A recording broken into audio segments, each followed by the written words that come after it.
ಇಷ್ಟೆಲ್ಲ ಅನ್ಯಾಯ ಆದರೂ ಕೂಡ ಕರ್ನಾಟಕದಲ್ಲಿ ಭೀಕರವಾದಂತ ಬರಗಾಲ ಇದೆ.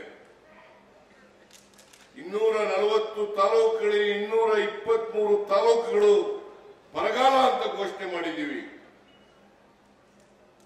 ಇವತ್ತಿನವರೆಗೆ ನಾವು ಮನವಿ ಕೊಟ್ಟು 6 ತಿಂಗಳುಗಳಾದರೂ ಕೂಡ 1 ರೂಪಾಯಿ ಬಿಡುಗಡೆ ಮಾಡಿಲ್ಲ. ರೈತರ ಬಗ್ಗೆ ಬಹಳ ಕಳಕಳಿ ಇರ್ತಕ್ಕಂಥ ಜೆಡಿಎಸ್ನವರು, ಜೆಡಿಎಸ್ನ ಸುಪ್ರೀಮೋ ದೇವೇಗೌಡರು ಯಾವತ್ತಾದ್ರೂ ಕೂಡ ಬರಗಾಲಕ್ಕೆ ದುಡ್ಡು ಕೊಟ್ಟಿಲ್ಲ ಅಂತೇಳಿ ರಾಜ್ಯಸಭೆಯಲ್ಲಿ ಪ್ರಸ್ತಾಪ ಮಾಡಿದಾರ? ಪ್ರಜ್ವಲ್ ರೇವಣ್ಣ ಯಾವತ್ತಾದ್ರೂ ಪ್ರಸ್ತಾಪ ಮಾಡಿದಾರ? ಮತ್ತೆ ನೀವು ಅವ್ರನ್ನ ಲೋಕಸಭೆಗೆ ಕಳಿಸಿಕೊಟ್ಟಿರೋದು ಯಾಕೆ? ರಾಜ್ಯಸಭೆಗೆ ಕಳಿಸಿಕೊಟ್ಟಿರೋದು ಯಾಕೆ? ಕರ್ನಾಟಕಕ್ಕೆ ಅನ್ಯಾಯ ಆಯ್ತಾ ಇದ್ರು ಕೂಡ, ಕರ್ನಾಟಕದ ಕನ್ನಡಿಗರಿಗೆ ಅನ್ಯಾಯ ಆಯ್ತಾ ಇದ್ರು ಕೂಡ ಇವರು ಬಾಯಿ ಬಿಡ್ಲಿಲ್ಲ ಅಂತಂದ್ರೆ ಮತ್ತೆ ಇವರನ್ನ ಲೋಕಸಭೆಗೆ ಕಳಿಸಿಕೊಡಬೇಕಾ ಅಂತಕ್ಕಂಥದ್ರ ಬಗ್ಗೆ ನೀವು ಚರ್ಚೆಯನ್ನ ಮಾಡಿ ತಮ್ಮ ಮತವನ್ನ ಹಾಕಬೇಕು ಅಂತೇಳಿ ತಮ್ಮಲ್ಲಿ ಅತ್ಯಂತ ಕಳಕಳಿಯಿಂದ ಪ್ರಾರ್ಥನೆಯಿಂದ ಮಾಡಲಿಕ್ಕೆ ಬಯಸ್ತಾ ಇದ್ದಾರೆ. ಮಾಡ್ಬೇಕಾ ಬೇಡ ಹೇಳಿ, ನೀವೇ ಮಾಡಿದಾರ? ಯಾವತ್ತಾರು ಪ್ರಜ್ವಲ್ ರೇವಣ್ಣ ಯಾವತ್ತಾರು ಬಾಯಿ ಬಿಟ್ಟಿದಾರ? ದೇವೇಗೌಡರು ಯಾವತ್ತಾರು ಮಾತಾಡಿದಾರ? ಮಾತೆತ್ತಿದ್ರೆ ದೇವೇಗೌಡರು ನನಗೂ ನರೇಂದ್ರ ಮೋದಿ ಅವರಿಗೂ ಅವಿನಾವ ಭಾವ ಸಂಬಂಧ ಇದೆ, ಅವಿನಾವ ಭಾವ ಸಂಬಂಧ ಇದೆ. ನಾನು ಹೇಳಿದೆ ಅಷ್ಟೊಂದು ಚೆನ್ನಾಗಿದ್ರೆ ಮೇಕೆದಾಟಿಗೆ ಯಾಕೆ ಪರ್ಮಿಷನ್ ಕೊಡಿಸಿಲ್ಲ ಮಿಸ್ಟರ್ ದೇವೇಗೌಡ್ರೆ?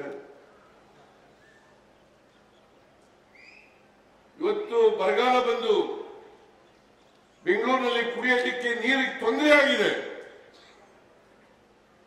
ಮೇಕೆದಾಟು ಯೋಜನೆಯನ್ನ ಮಾಡ್ತಾ ಇರ್ತಕ್ಕಂಥದ್ದು ಬೆಂಗಳೂರು ಮತ್ತು ಬೆಂಗಳೂರಿನ ಸುತ್ತಮುತ್ತ ಜನರಿಗೆ ಕುಡಿಲಿಕ್ಕೆ ನೀರು ಕೊಡ್ಲಿಕ್ಕೆ,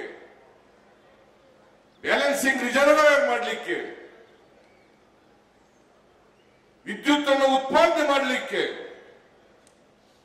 ಮಿಸ್ಟರ್ ದೇವೇಗೌಡ್ರೆ ಯಾಕೆ ಇದನ್ನು ಕೇಳಲಿಲ್ಲ? ಈಗ ಹೇಳ್ತಾರೆ ಎನ್ಡಿಎ ಅಧಿಕಾರಕ್ಕೆ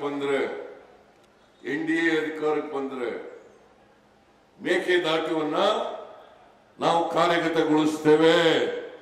ನಾನು ಅದಕ್ಕೆ ಹೇಳಿದೆ, ಮಿಸ್ಟರ್ ದೇವೇಗೌಡ್ರೆ ನೀವು ಬಹಳ ಚೆನ್ನಾಗಿದ್ದೀರಲ್ಲ ನರೇಂದ್ರ ಮೋದಿ ಅವ್ರ ಜೊತೆನಲ್ಲಿ, ಈಗಲೇ ಪರ್ಮಿಷನ್ ಕೊಟ್ಬಿಡಿ. ಎನ್ಡಿಎ ಯಾಕೆ ಚುನಾವಣೆ ಯಾಕೆ ಕಾಯ್ಕೋಬೇಕು? ಈಗಲೇ ಕೊಟ್ಬಿಡಿ. ಅದಕ್ಕೆ ಹೇಳಿದ್ರು ಸಿದ್ದರಾಮಯ್ಯನಿಗೆ ಗರ್ವ ಇದೆ, ಸಿದ್ದರಾಮಯ್ಯನವರ ಗರ್ವ ಭಂಗವನ್ನ ಮಾಡ್ತೇನೆ ನಾನು ಅಂತೇಳಿ ಶಕ್ತ ಮಾಡಿದ್ದಾರೆ.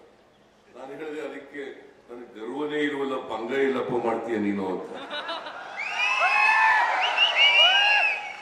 ಗರ್ವ ಇದ್ರೆ ತಾನೇ ಭಂಗ ಮಾಡೋದು, ಗರ್ವನೇ ಇಲ್ಲ.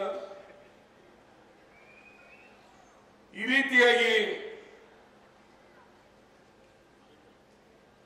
ಕರ್ನಾಟಕವನ್ನ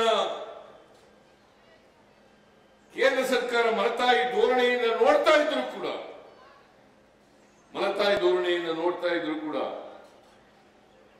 ಇವರು ಅವ್ರ ಜೊತೆ ಜೊತೆಯಾಗಿದ್ದೀವಿ ಅಂತೇಳಿ ಬಾಯಿ ಬಿಡದೇ ಇದ್ದಾರಲ್ಲ, ಇದು ನ್ಯಾಯನಾ?